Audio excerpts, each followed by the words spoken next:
Payday Super will be starting on July 1, 2026 for all employees and employers around the country.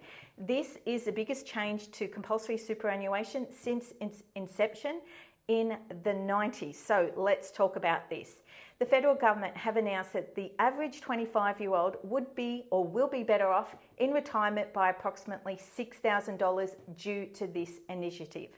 Now, let's be clear, this is an additional burden on small business employers. When single touch payroll was introduced, this was rolled out in stages based on the size of the employer.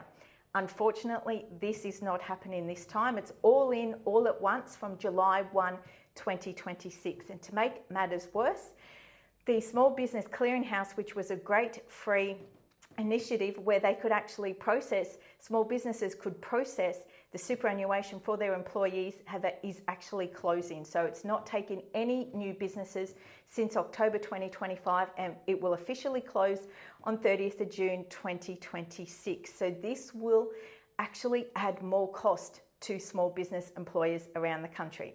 So no business owner is arguing that this is a bad initiative. It's more about the timing. Now, most businesses actually put aside the employees' superannuation when they do pay their payroll. But apart from the cash flow burden, what we're going to see is more compliance costs, because either they'll be doing this themselves, paying a BAS agent, or paying an accountant to actually do this. So their compliance costs are automatically going up. And in a cost of living crisis, it is not a great idea.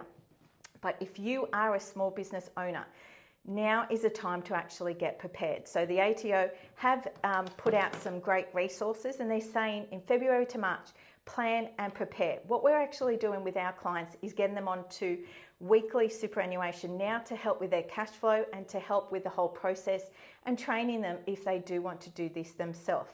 April to June, you need to be locking in your plans as to how this is happening. You must reach out to your accountant and BAS agent now.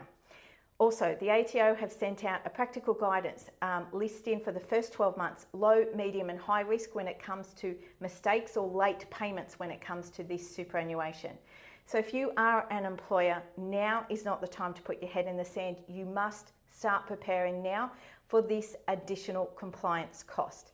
As I said, whilst it is a great initiative, maybe they could have rethought how it started. Regardless, it's coming into play and we need to be prepared. If you haven't already done so, hit the follow button for more.